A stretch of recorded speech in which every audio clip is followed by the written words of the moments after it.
It rains, it's expensive, and oh, traffic sucks. Yeah, there's some negatives to living here in Vancouver, that's for sure, as with anywhere in the world. But despite all the negatives, Vancouver is rated one of Canada's most attractive cities due to the mild climate, outdoor lifestyle, economic opportunities, and amazing mountain and ocean views. But this video isn't going to be highlighting all the things I love about this city. And it's also not going to be a doom and gloom about reasons why I hate Vancouver. Today, I'm going to break down the 5 things that I dislike about this city and how I've learned to love living here in spite of all of them. I always tell my clients, there's no perfect city. There's only a perfect for you.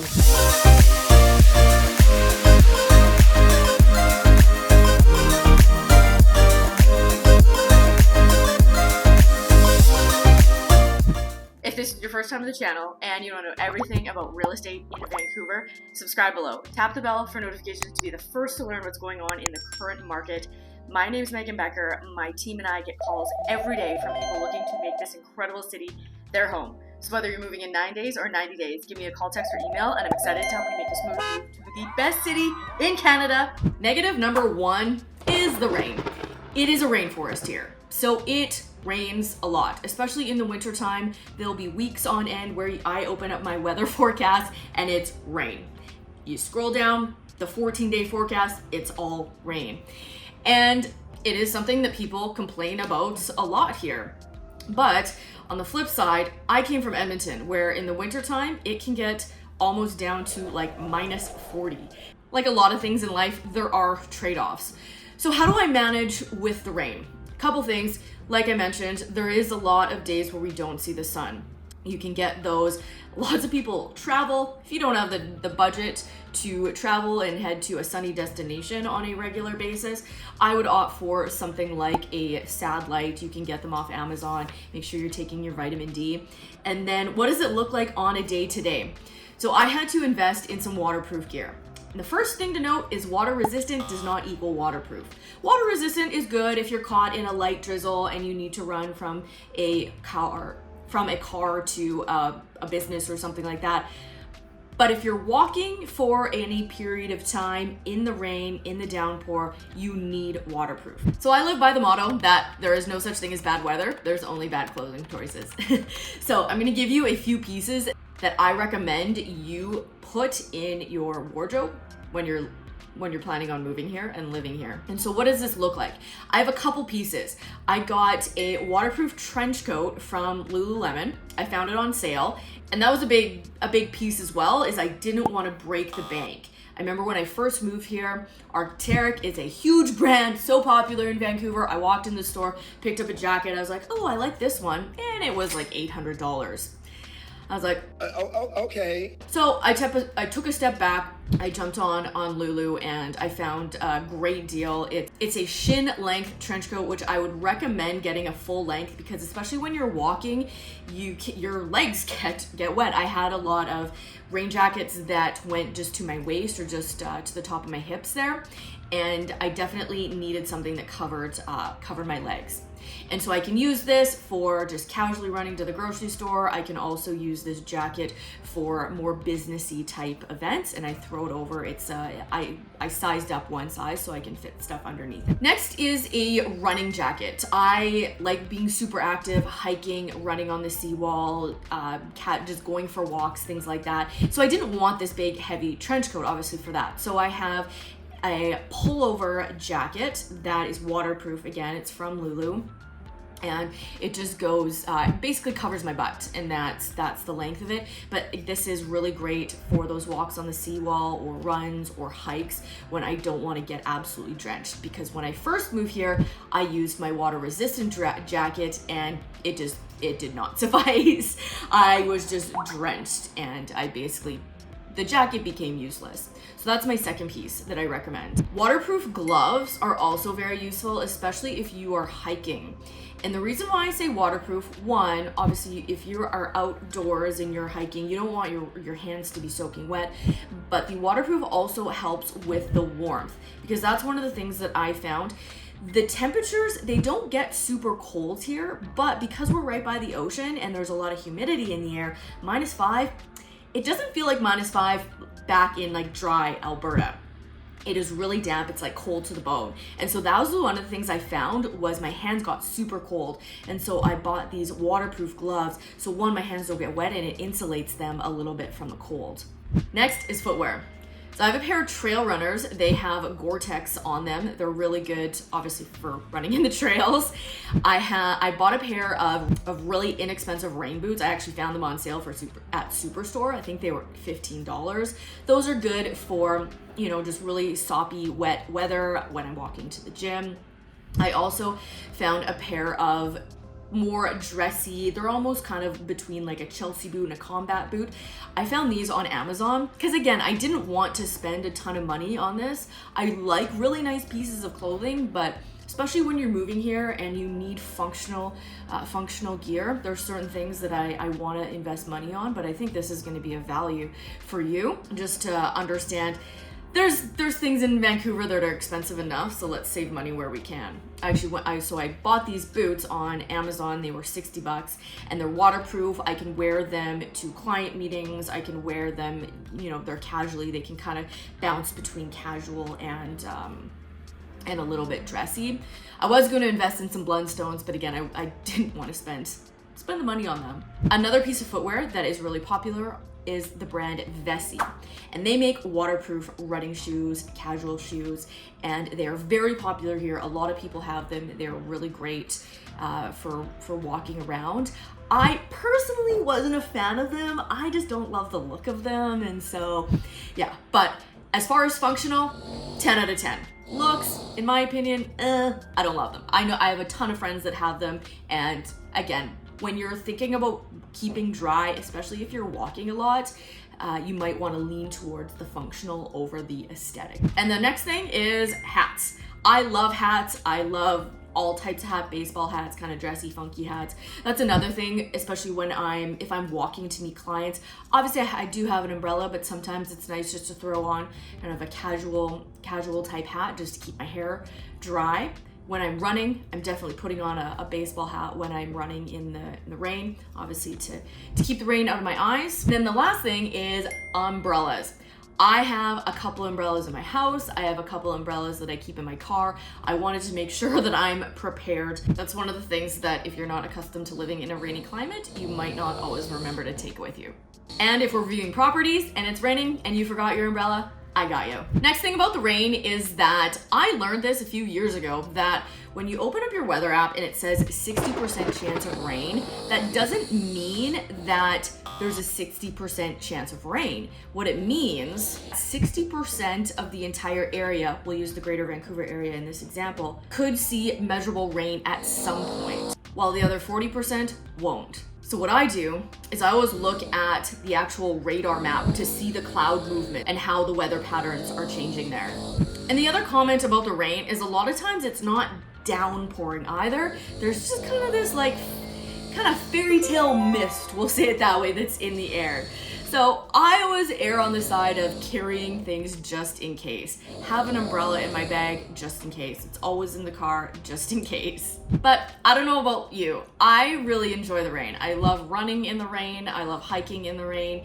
Lots of times I'll find these hikes where you're enveloped in the trees, and so it almost creates this canopy that you don't actually get wet because there's so many trees covering you. And the other thing is, if it's raining in the city, it's snowing in the mountains. So during the winter time, if you have a flexible schedule and it starts to downpour here, book it up to Whistler. I'm curious, if you're a local here, what are some tips that you would give to a newcomer to stay dry in the rain? Maybe it's clothing pieces or any other helpful tips. Please put it in the comments. Number 2 is the traffic. Vancouver has the 4th worst traffic in North America, beaten out by Mexico City, Toronto, and New York. And nationally, Vancouver's rush hour commute is ranked the 2nd worst in Canada. Okay, so what do we do to navigate the traffic? Couple tools I use.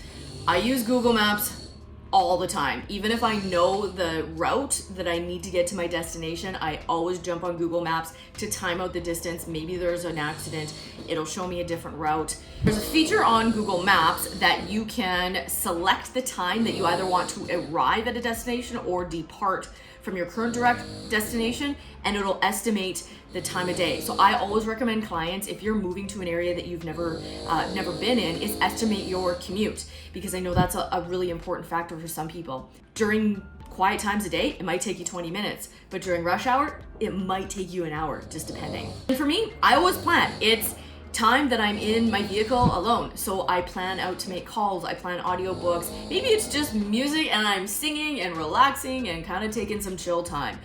But I'm intentional with how I want to actually use that commute.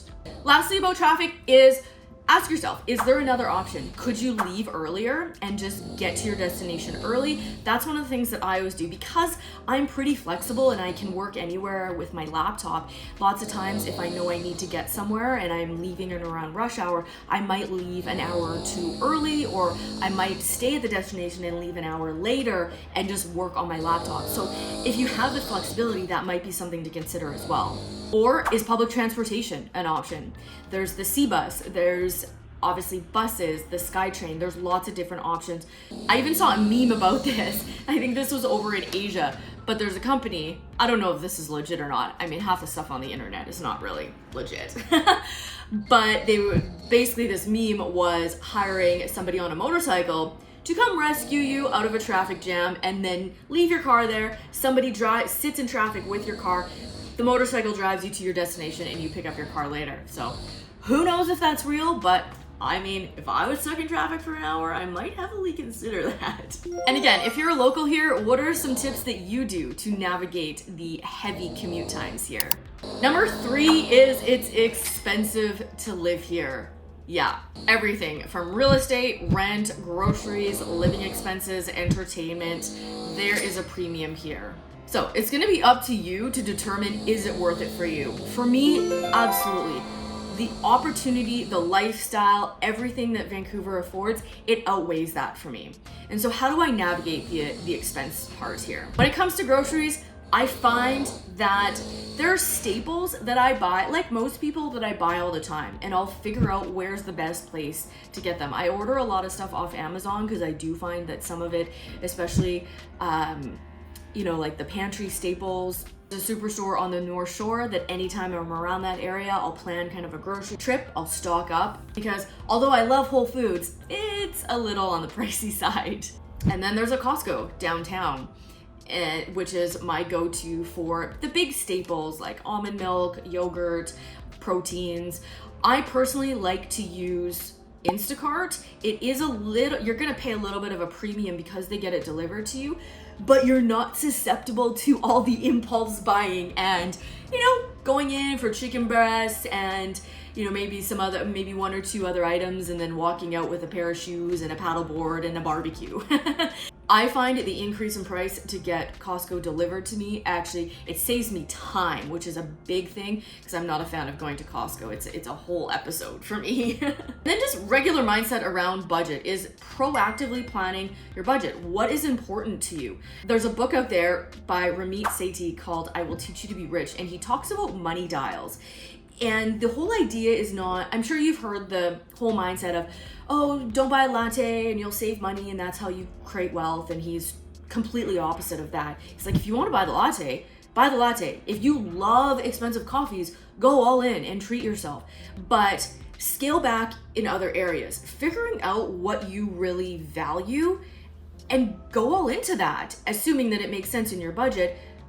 But scale back in other areas. If there's other things that aren't important to you, and really evaluate that based on your values, not, okay, everybody else is driving a nice car, so I gotta drive a nice car. Everyone else is wearing super expensive designer clothes, so I gotta wear super expensive designer clothes. That's why I made the decision for all my waterproof gear. I was like, I'm gonna find the Lulu stuff that's really on sale. I'm gonna buy some rubber boots from Superstore, and I like to spend money. My money dials is experiences. I have a few really nice pieces of clothing. Most of it is business stuff like shoes and blazers. And then I like to spend money on experiences. And so I'm gonna scale back in a lot of other areas. And then one thing that can really add up is your eating out and entertainment. And that was definitely something I was susceptible when I first moved here, because there's so many good options for food. I just wanted to try everything.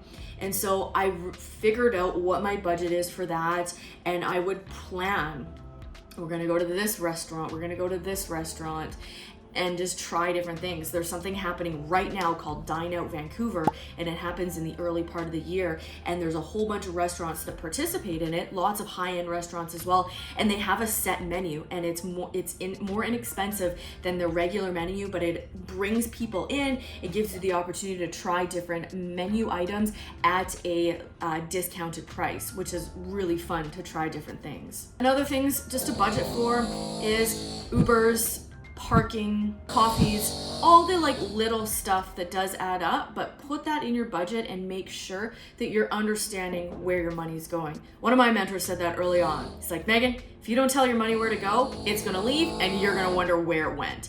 And so having that budget and figuring out what is most important to you.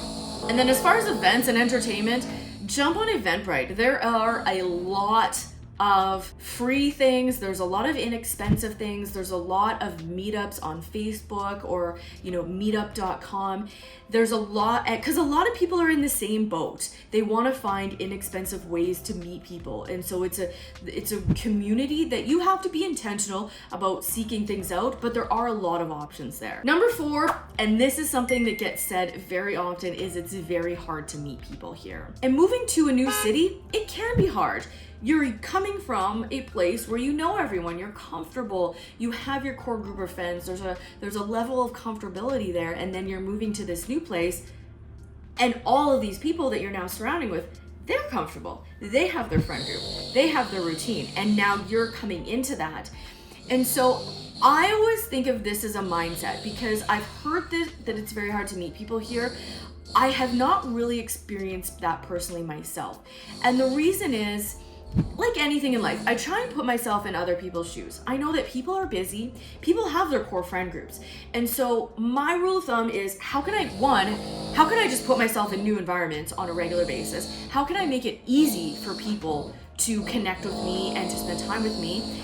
And showing up and creating opportunities for other people to meet. And so I regularly put things into my calendar to go out and network. And sometimes, yeah, it's harder to meet people than others, or I'll go to an event and I'm like, oh, that was really, like, it's hard to connect with some people, and that's just normal.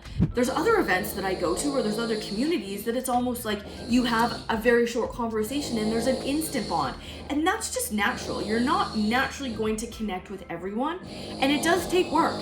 As soon as I go to an event, if I meet people, I'm gonna reach out to them, usually in the next 24 to 48 hours, and just say, hey, it was great meeting you, love to connect again. And a lot of those people, I'll invite them to different networking events, or I'm going hiking, feel free to tag along. And I don't take it personally if people say no.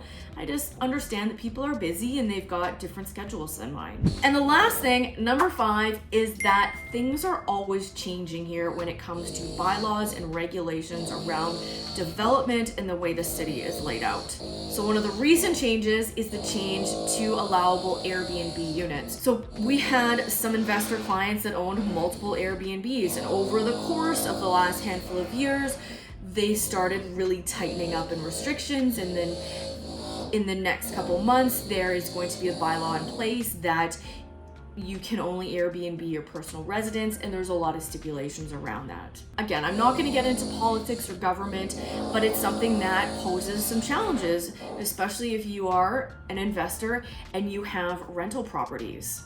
And then the single family zoning. It's now in place that all single family zoned lots are now going to be able to accommodate 4 units, potentially up to 8 rental units.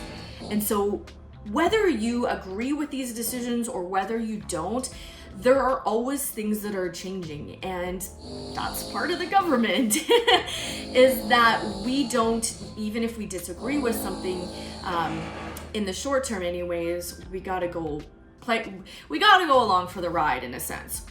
And so what does this look like when it comes to living here in real estate? Well, if you're purchasing an investment property, the first rule of investment is have multiple exit strategies. So if you were purchasing this investment for an Airbnb, let's talk about your other strategies. What would it look like to do an executive furnished long-term rental? What would it look like to do a regular term rental? What would it look like to flip it? Let's have multiple options that we can consider here. That about wraps up things that I dislike about Vancouver, and like I said, how I've learned to navigate around them. I'm curious, if you're a local here, what are some things that you dislike about the city, but you've learned to navigate around? I don't want this to be, bashing Vancouver in the comments, because I do really love this city, but I'm also realistic to understand that there are some unattractive things here. And so I would love for you to share your experience and how you've navigated around maybe some of those negative things about the city. And until next time, again, my name is Megan Becker, local realtor here. If you're considering a move to Vancouver, I would love the opportunity to chat and connect. And until next time, I have a possession in Squamish today, and I'm excited to head up an hour north and spend some time in the mountains and do a little hike and celebrate a closing on a property.